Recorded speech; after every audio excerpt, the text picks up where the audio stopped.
platicar de esto, sobre la depreciación del peso mexicano frente al dólar. Hoy me da mucho gusto que Juan Carlos Nava, un experto consultor en economía internacional, especialista en divisas, nos acompañe para que nos explique un poco qué está pasando y qué podemos esperar. Bienvenido, Juan Carlos. Muchas gracias, Alejandro. Buenas noches al auditorio. ¿Cómo ves el movimiento y el deslizamiento del peso de los últimos días y semanas? Bueno, comparto la preocupación generalizada, desde luego. El día de hoy, como tú bien mencionabas, el dólar pues se apreció un poco. Los días anteriores se había apreciado el dólar mucho. El día de hoy se depreció un 0.1%. El problema del peso ha sido fundamentalmente la apreciación del dólar. Citigroup espera que se pudiera apreciar el dólar en el índice Bloomberg, en particular, aproximadamente un 15% en las próximas semanas y meses. Entonces, estamos hablando que pues es una preocupación generalizada. Yo te puedo decir que es una situación general de los mercados emergentes en particular. Los mercados emergentes han estado sufriendo mucho. El ringgit malayo hoy se depreció también mucho por los precios del petróleo. De igual manera el real brasileño. ¿Sí? El peso, bueno, pues cerró aproximadamente en 19.27. Ahorita está en 19.31.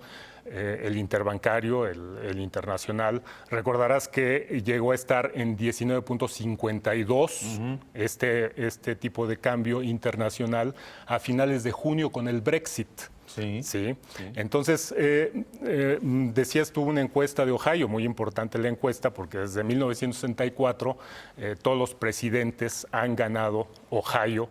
Entonces, bueno, pues a lo mejor hasta con un poco de superstición vemos ese dato. Otro sitio, 538.com, de apuestas, es un sitio de apuestas, pues le da ahora a Trump un 34% de posibilidades, cuando el 8 de agosto era un 20% de posibilidades.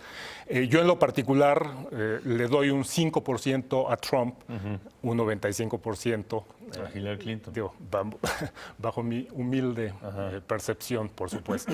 Vamos a ver, estas próximas semanas van a ser definitorias. Recibe Hillary Clinton el apoyo, desde luego, del presidente Obama, de su esposo, el expresidente Clinton.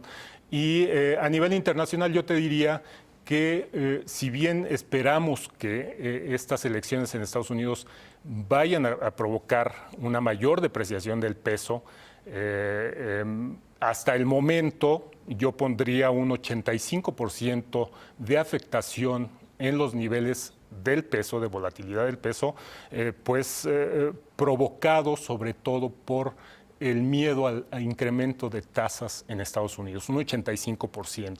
A lo mejor le doy el 10% por las cuestiones de geopolítica, el riesgo geopolítico internacional. En los últimos días hemos visto un movimiento inusual de la Armada rusa en Ucrania, cerca de Ucrania. Hemos visto ensayos nucleares de Corea del Norte, muy importantes ensayos nucleares, porque le dan la posibilidad de poner bombas nucleares en misiles que podrían en un momento dado llegar hasta Estados Unidos, hasta América. Entonces eso ha provocado todavía mayor nerviosismo. Y desde luego, pues el golpe de Estado en Turquía, la situación del Brexit es algo delicadísimo. Todavía no se siente, hubo un voto, es cierto, pero todavía no se declara el artículo 50 de la cláusula 50 de la Unión Europea, donde ya de manera oficial se comienza a... La desincorporación. A desincorporar, exactamente. Entonces, como podemos ver, si vemos el 85%, por cuestión de tasas, el miedo al incremento de tasas, el 10% por la cuestión geopolítica, pues nos queda ese 5% restante que podríamos adjudicarle, comenzar a adjudicárselo a las elecciones ya de Estados Unidos. Este porcentaje, lo más probable es que crezca, ese 5% en las próximas semanas. Pero entre la geopolítica, la elección de los Estados Unidos y las variables de la economía internacional, han llevado al peso a un nivel pues muy débil, muy bajo, que de acuerdo a la experiencia no logra recuperarse una vez que se estabilizan todos estos factores, ¿no? Es decir, una vez que pasen las elecciones en Estados Unidos, vamos a pensar que gana Hillary Clinton, dejaría de ser un factor o por lo menos disminuiría su influencia, ¿no? Los elementos geopolíticos, bueno, pues ahí están y difícilmente cambiarán. Lo que se refiere a las tasas de interés, ya si una vez la Reserva Federal decide aumentar las tasas de interés, me parece que pues, habrá un impacto, pero finalmente las aguas se tranquilizarán en algún momento dado. Los precios del petróleo también influyen, en fin. Tenemos la esperanza de que el peso se regrese o se quedará. Lo has explicado muy bien. Hay un problema estructural mundial. Tenemos en algunas ocasiones previas ya habíamos platicado al respecto.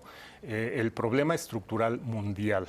Hay un problema de desequilibrio de cuentas corrientes muy importante. Lo más probable es que esta situación siga. Es una situación extremadamente delicada, tan delicada que los bancos centrales de Estados Unidos, de Japón, el Banco Central Europeo, el Banco de Inglaterra, no logran estabilizar sus economías y de manera indirecta estabilizar la economía mundial.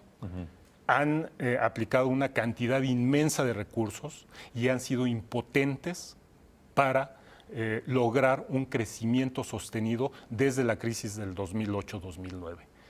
Entonces, tenemos una situación de incertidumbre a nivel internacional extraordinaria. Y a final de cuentas, the name of the game es la comparación. Si bien es una situación de tormenta que vemos, podemos pensar en México como un barco que se dirige a un puerto y ese puerto es un crecimiento quizás del 4%, del 3-4%. ¿Sí?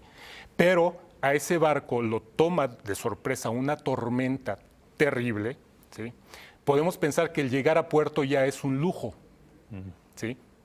El problema presente es cómo hacer que el barco resista esos embates de las olas, ¿sí? Cuando estamos viendo alrededor que Turquía, Rusia, Sudáfrica, Brasil están sucumbiendo a ese embate.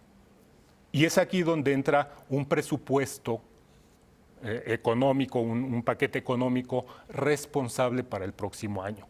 Standard & Poor's había dicho que México podría llegar, que este año tendría una deuda soberana, su deuda soberana sería cercana al 45% del PIB, ¿sí? Y en los dos próximos años, en 2018-2019, podría llegar al 48%, 50%.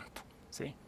Bueno, pues ese dato del 50% que tanto alarma aquí y tanta crítica ha generado, es un dato que México puede presumir en el extranjero. Si bien su deuda se ha incrementado de manera rápida, que eso es muy reprobable, México se compara con la mayor parte de las economías del mundo, emergentes y avanzadas, de una manera extraordinaria.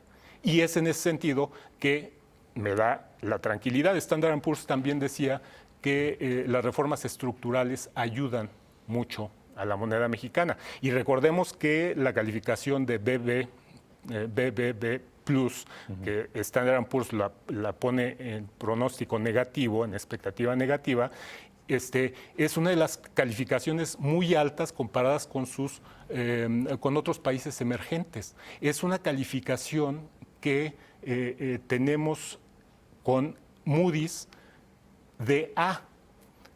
Y Brasil, Rusia, Sudáfrica están a punto de ser considerados como bonos chatarra. Perdón, Brasil ya se les considera bonos chatarra. Pues Juan Carlos, pues no habrá más que esperar, ¿no? Y tratar de sobrepasar la tormenta, como dices, y yo espero que en algún momento pues la turbulencia termine y el tipo de cambio se aprecie algo, ¿no? Las reformas estructurales, si volvemos al ejemplo del barco, las reformas estructurales podemos imaginar que es la estructura del barco que se afianzó, no da resultados a corto plazo, pero sí nos permite prever que México está mejor preparado para esta volatilidad internacional. Las elecciones de Estados Unidos van a ser muy peligrosas, sí, incluso, pero a comparación de las demás economías, México está bien preparado y tenemos que tener confianza en nosotros mismos. Muy bien. Juan Carlos Nava, gracias. Muchas gracias. Gracias por haber Alejandro. estado aquí. Buenas Gracias. noches. Y ya que hablábamos de pues, el factor Donald Trump, luego de que Hillary Clinton no aceptó la invitación para venir a México, quienes sí están aquí son legisladores demócratas y